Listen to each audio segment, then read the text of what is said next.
Hello বন্ধুরা, শুভ সকাল। আজ শুভ মঙ্গলবার। মঙ্গলবারের অনেক অনেক শুভেচ্ছা। মঙ্গলবার আজকে নিরামিষের দিনে কি কি রান্না করলাম তোমাদের সঙ্গে শেয়ার করব। তো আমি এইমাত্র এখন ভাতটা নামিয়েছি আর এখন ভাত আমি খাবো। সকালবেলা গরম গরম ভাত। তো ভাতের সাথে কি কি আছে চলো তোমাদের দেখাই। আজকে আমার পছন্দের রান্না মানে এই যে মূলো সেদ্ধ গরম গরম ধোয়া ওঠা ভাত। আর এখনই খাবো।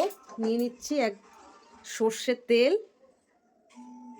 আর এইটা তোমরা চিনতেই পারছো, যে বড় বড় ঝাল কম যে লঙ্কাগুলো, সেই লঙ্কাগুলো আমি তেল দিয়ে ভাজা করেছি। আর এগুলো কিন্তু কামড়ে কামড়ে খেতে ভালো লাগে। আমি তিনটেই খাবো এখন। আর সাথে করেছি ধনেপাতা বাটা। তো ধনেপাতা শুধু কাঁচা লঙ্কা দিয়ে বাটা করেছি। আর এই ধনেপাতা, এই হচ্ছে আজকে আমার মঙ্গলবারের মেনু।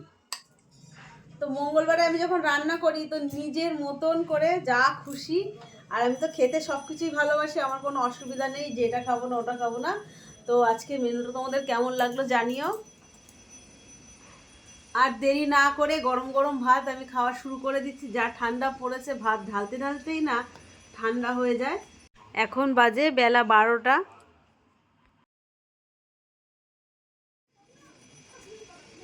ঝাল ঝাল ধনেপাতা বাটা, তার সাথে লঙ্কা ভাজা, মূলো সেদ্ধ।